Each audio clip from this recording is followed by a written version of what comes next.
Good day, ladies and gentlemen, and welcome to my humble, tiny little home here in Livingston, Montana. Now, before I get started here, I need a little drink of coffee. Actually, I don't. It's just to bug you. I'm just kidding. Okay, what's the date today? The 27th of February? Ooh, it's getting close to the end of the month of 2021. Now, what I'm going to do today is I'm just going to tell a short childhood story. So you're going to have to hang in there with me because I'm kind of short on content.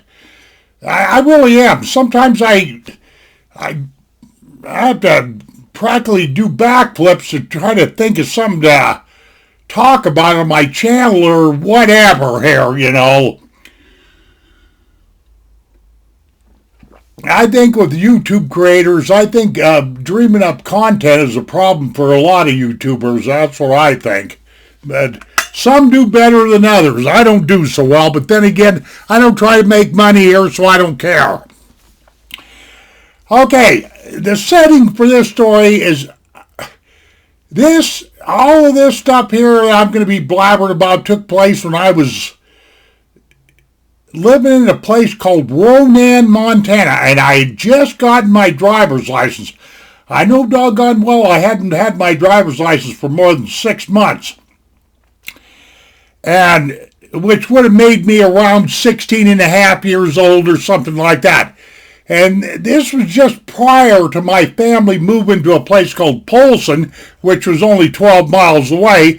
But back in them days, 12 miles might have well been 1,200 miles, especially with the junkers and the jalopies that we ran around with. For example, I got to thinking about that earlier today, and I started laughing to myself. My stepdad, who was a real nice fellow, I liked him a lot.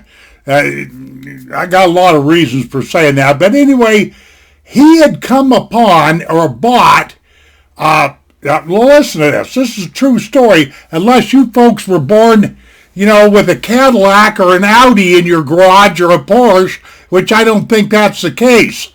But anyway, he'd obtained a 1958 Stupidbaker, a Stupidbaker, I used to call it, a Stupidbaker pickup. You got that? A 1958 Stupidbaker. A lot of you probably haven't even heard that name, Stupidbaker.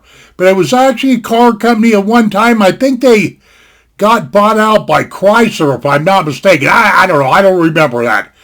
But you have to understand this Stupidbaker that I had. And it's no wonder my stepdad pawned it off on me because I don't think he liked it very well. But then again, I don't think he liked me driving it neither. This Stupidbaker had been through a fire. And it looked like it too. It was all gray and black and burned up and rust colored and tan, and you know how an automobile looks like when it's been sparked up. Well, that's the way this thing looked, only it was a pickup, okay? Nothing like the fancy pickups that we got today. It didn't have a jumper back seat or any of that. It just had a plain old cab, single cab, and however long the bed was, which I don't even remember that part. But the person that my stepdad, or the people that my stepdad got this burn-up Stupidbaker pickup from, what they did is they tried to fix this thing up. What they actually did was create a holy rolling mess. That's what this was. Nothing more, nothing less. But they took the whole pickup had gotten burned up on the inside, outside, and everything. So they jerked the engine out of the thing, the stock Stupidbaker engine, which I don't even know if it was a 6-cylinder or an 8-cylinder or whatever, and they put a Rocket 88 Oldsmobile engine in there, a General Motors engine. Got that? The reason why I knew it was Rocket 88 Oldsmobile because it said right on the valve covers. No kidding, and how they got it to fit in there. And As a matter of fact, I don't even understand how the transmission bolted up or nothing. They probably had a different tranny in there and all kinds of stuff because it had a 4-speed on the floor, you know. This thing was flat scary. I am not kidding you. It was scary coming down the road. It was scary to look at. It was scary when you drove it and all this other stuff.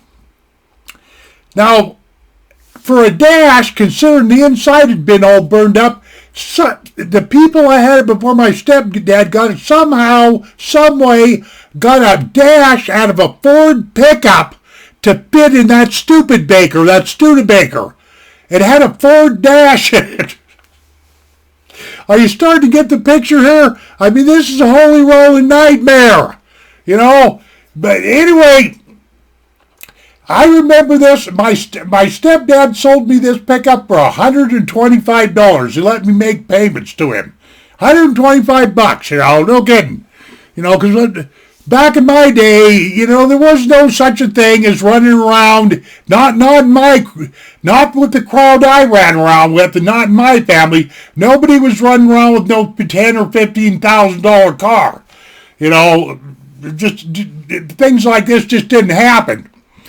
But I remember this Stupidbaker. This thing was scary. I could get rubber, in other words, squeal rubber, you know, spin the tires in all 4 gears, you know, pop the clutch, shift it, you know, it was like that, you know. This thing had a hole in the floorboard. You could look, you knew that you were hot rodding this pickup a little bit too much because you could see down through the hole. This hole's on the left-hand side of the steering column. I don't know why the hole was there. I don't care. But you could actually see the side of the block of that Oldsmobile engine. And you could see the dipstick. You know what I mean, dipstick? I'm just kidding. Don't get mad. I better stop this name calling business or I'm going to get kicked off of YouTube, which wouldn't hurt my feelings none. But anyway, you could always knew when you were hot rodding that Stupidbaker because you could see oil flying out of the dipstick right through the floorboard. I'm not kidding you.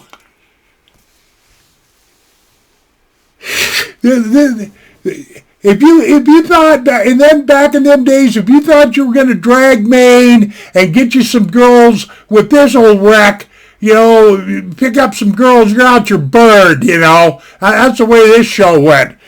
Well, anyway, getting on to the story here. This is a very minute, small story. I could have already told it and been gone by now. But one bright summer day, my brother and I, he's 2 years younger than me, his name's Nick, we decided to go fishing in my Stupidbaker pickup. My 1958, made over, screwed over, and redone Stupidbaker pickup. And we decided we wanted to go fishing to a place called the Jackal River, which is a little bit south of a place called St. Ignatius, Montana, which altogether was approximately 25 or 30 miles from where we lived there in Ronan. Something like that.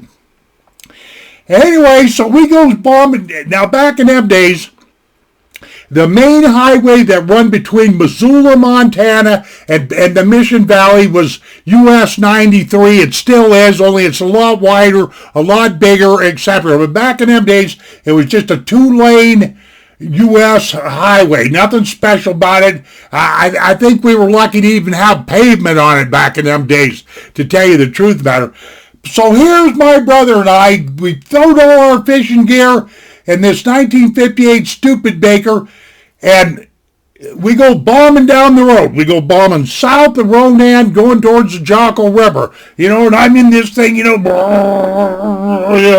looking down there at that hole in the floorboard to see if oil's flying out of there and all this other stuff. And it was kind of noisy. I think we had our windows down, and my brother's going, hey, and I'm going, what, hey? You know, it was one of them deals, you know, everything rattled, and it was noisy and windy, and, you know, you get the idea. Sure you do. Anyway, This particular pickup had a suicide brake. That's what we used to call them. Right between the seat. This handle that went just like this. You know what I mean? On about a 30-degree angle or something like that. Maybe not, maybe 20-degree angle. Right in between the seat, As a matter of fact, come to think of it, I think that thing had bench seats in it. It had a bench seat, but that emergency brake was just ahead of the bench seat.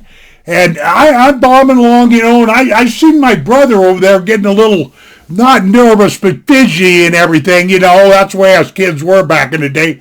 And he's fumbling around with this emergency brake. I could see him, playing, grabbing it and fumbling with it a little bit and everything.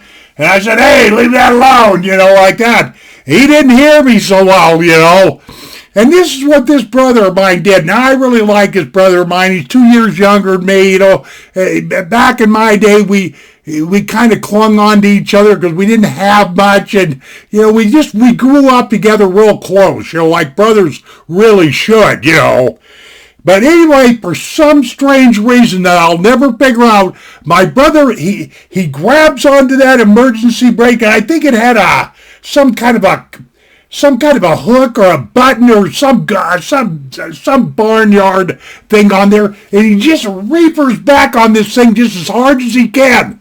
Even though I'm over there going, hey, baby, I'm trying to warn him, about because I knew what that damn thing was for. And all of a sudden, first of all, the pickup started going, bouncing all over the two-lane US 93, and the cab fills up with smoke. So I quickly reached, I took it out of gear and whatever, and eased it over to the side of the road. And I said, look here, you stupid fool. I said, that's the emergency brake. That's what I was trying to explain to him, but I don't think he heard me, So anyway, I think I shut the pickup off or whatever, and I got out, I opened the door and slid out underneath there, and the way that setup was on that pickup, that handle went down to a cable that was not geared, but set up so that there was these two collars that just clamped around the drive line. When you pulled up on the handle, they were like a set of brake shoes, kind of. I mean, real old-fashioned setup, but it worked. But thanks to my brother, he burned up my emergency clutch, or my, whatever you want to call it, my emergency clutch, my emergency brake, my park brake. That's what I'm trying to say, park brake, not emergency brake. Well, you could say emergency brake, I guess. So I peeked my head up there and I said, thanks a lot, bozo, you done burned my parking brake up. But I soon forgot about it because back in them days, I was really hell for fishing. I didn't care what was going on. When I set my mind to go fishing, that's exactly what I did. And God help those that got in my way. It's just that simple. Okay, that's a story from my childhood. That's all there is to it. Short, not funny. Thank you very much for tuning into my place here and looking at me and laughing at me and whatever else you're doing. And we shall see you on down the trail. And adios, my friends. How do I get out of here?